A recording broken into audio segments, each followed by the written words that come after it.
The Lakers promised Luka Dončić an A-list center, and now the clock is ticking.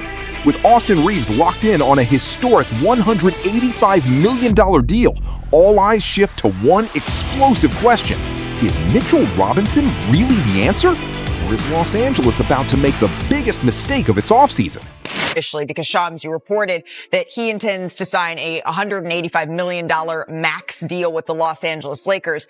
By the way, that's the biggest contract in NBA history for an undrafted player, which is awesome. And you can see why. I know our bar's covering him a little bit, but this is his reaction when he found out on the golf course, because you should. That's generational wealth. And Reaves was set to be an unrestricted free agent. So okay, one box is checked for the Lakers. But Dave, there's still a lot of questions, particularly because you reported that this has sort of been the summer that's been promised to Luka, that they're going to go out and get a big man. Yeah, I mean, Luka Dončić, source close to him told me that his feedback to Lakers front office before he went away for the summer was, get me an A-list center. And I need that to compete. And Luka's camp was also told when they were traded from Dallas to LA that it's the summer of 26. Wait till the summer of 2026. Then we're going to show you what we mean for the future and your future as a face of our franchise. Thus far, people would say, I think it was a pretty good draft night. You got Cameron Carr dropping in the draft, and obviously you re-signed Austin, and Luka made it clear he wants to keep playing with Austin Reaves. Right. But there's so much work to be done with this roster, starting with the center position. And we don't know if DeAndre Ayton's going to opt in to his deal. And if he does, if the feedback is get me an A-list center, and Ayton was already on the team last year, right, if he opts in, that means Rob Pelinka needs to find a trade partner for Ayton. Okay, so let's take a look at maybe some of who those notable free agents could be that the Lakers have the ability to sign. Bobby, who's out there? Well, right now we have Mitchell Robinson and Robert Williams out there. We don't have Walker Kessler and Jalen Duren on this board because they're restricted free agents here. And the likelihood is that both their teams, Utah and Detroit, would match an offer sheet. Size. I don't know. They're good players. A-list centers. Does that fall into that category? Some shooting when you look at Landry Shamet and Quentin Grimes. Yeah. I think, Malika, the biggest question is going to be LeBron, though. Because what will happen here is $50 million in cap space. What happens if the LeBron James decision goes into the first week of July, right, and all these free agents, the four of them, are off the board? Do you go out and sign two of these players and then basically go back to LeBron James and say, this is what we have? So you're basically trying to do both at the same time. Yeah. And there's certainly a timeline on how you do this. It feels like you would have to bring LeBron into those conversations. If that's how you want to use that money, you need to clue him into that. For sure, you got to include him in. But I think that LeBron understands the importance, especially of a big. If you got to take a couple of mil less to get you a big to make sure that you guys can be where you need to be. If that's LeBron, I think LeBron's smart enough to do that and willing to do that, especially at this point in his career.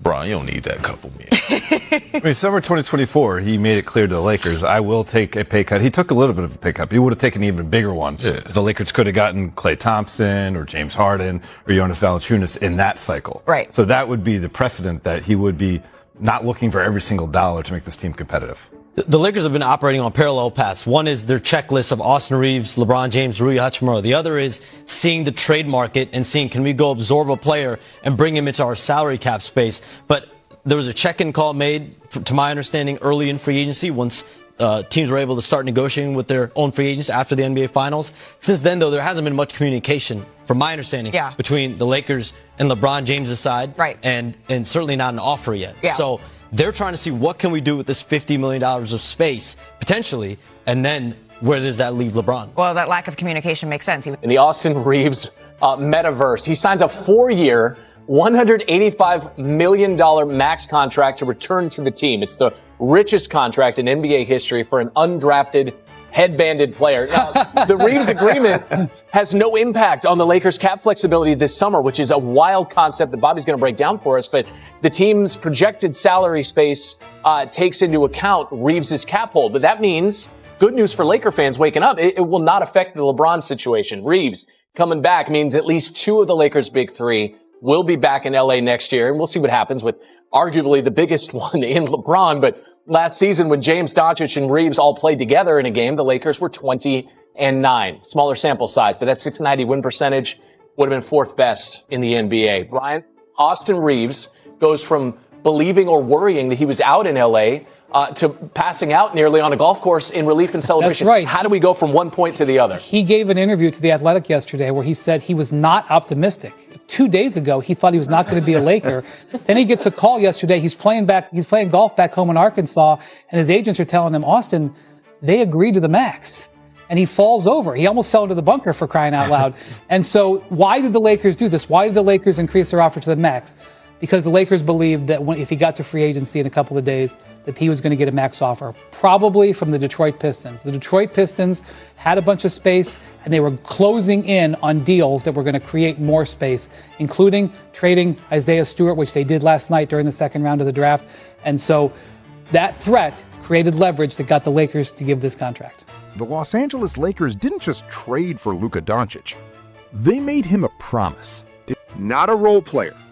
Not another shooter. Not another temporary fix. They promised him an A-list center capable of transforming a talented roster into a legitimate NBA championship contender. Now, the countdown has officially begun. Austin Reeves has agreed to return on a historic 4-year, $185 million maximum contract, becoming the highest-paid undrafted player in NBA history. One major piece is secured. But here's where the real pressure begins. Because locking up Reeves wasn't the finish line. It was only the opening move. Now every question inside the NBA points toward one position: center. And one name has suddenly become impossible to ignore: Mitchell Robinson. Is Robinson truly the defensive anchor Luka has been asking for? Or are the Lakers about to convince themselves that a rotational center is somehow the missing superstar piece? The answer could determine whether this organization builds the next championship dynasty or wastes the most important offseason in years. But before discussing Mitchell Robinson, we have to understand why Austin Reeves' contract actually makes this offseason even more complicated. Austin Reeves never wanted to leave Los Angeles. In fact, just days before his new contract, reports suggested he genuinely believed his Lakers career might be over. Then, everything changed. While playing golf back home in Arkansas, Reeves received a phone call. The Lakers had agreed to the full max, a 4-year, $185 million contract. According to those around him, he nearly collapsed from excitement. It's life-changing money, generational wealth, and perhaps the easiest decision Rob Pelinka has made all summer. The Lakers knew several teams, including Detroit, were preparing massive offers. Waiting until unrestricted free agency would have been gambling with disaster. Instead, Los Angeles eliminated the risk immediately. Even more important, Luka reportedly made it clear internally that keeping Austin Reeves mattered. The chemistry between Luka and Reeves isn't theoretical. It's already producing results. Last season, when Luka Dončić, LeBron James, and Austin Reeves all appeared together, the Lakers posted an impressive 20-9 record, a .690 winning percentage. Over an entire season, that pace would have ranked among the NBA's elite. Offensively, the foundation already exists. But championships aren't won by offense alone. That's where the roster still looks painfully incomplete. Because while fans celebrated the biggest contract of Reeves' career, inside Lakers headquarters, executives were facing an even bigger problem. According to reports from people close to Luka Dončić, his offseason request to the Lakers front office was remarkably simple. Get me an A-list center. No ambiguity. No complicated wish list. Just one demand. Because Luka understands exactly what this roster lacks: elite rim protection, interior rebounding, vertical spacing, defensive intimidation. The Lakers also reportedly reassured Luka immediately after the blockbuster trade from Dallas. They told him, wait until the summer of 2026. That was supposed to be the off-season, the moment the franchise would finally surround its new superstar with the roster he deserves. Now, that promise is being tested. Because every day that passes without a major acquisition raises another uncomfortable question. Did the Lakers overpromise? Or are they quietly preparing something much bigger than anyone expects? Pressure isn't coming only from fans. It's coming from Luka himself. And when a franchise player starts evaluating whether management kept its word, every decision suddenly carries enormous consequences. Unfortunately for Los Angeles, finding an A-list center sounds much easier than actually finding one. This is where the debate becomes explosive. Mitchell Robinson is undeniably one of the league's better defensive centers. When healthy, he changes games.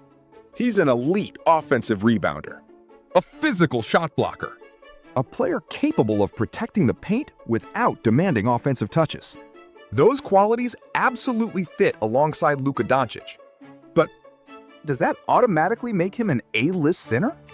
That's where opinions begin to split. Critics point toward durability.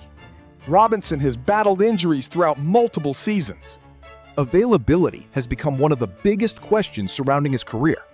Others argue he's never been asked to become anything more than a defensive specialist.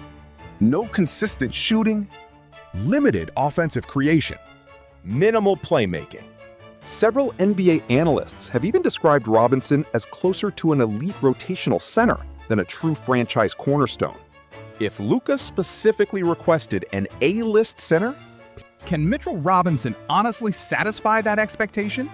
Or would acquiring Robinson simply lower the standard because the Lakers have run out of better options? That's the debate dividing the NBA today. And while everyone argues over Robinson, another storyline may be even more important. LeBron James. Perhaps the strangest part of this entire offseason isn't Luka, isn't Robinson. It isn't even Austin Reeves. It's LeBron James. Because every dollar the Lakers commit to LeBron directly impacts the franchise's roughly $50 million in available cap flexibility. Ironically, Reeves' new contract doesn't immediately reduce that flexibility due to salary cap mechanics. LeBron's does.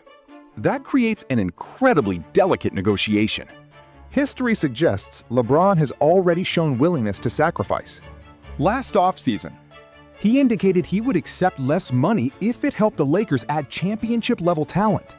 Now the organization may once again ask him to prioritize winning over salary. The challenge? LeBron is entering his 23rd NBA season and approaching age 41. Time isn't slowing down. Neither are expectations.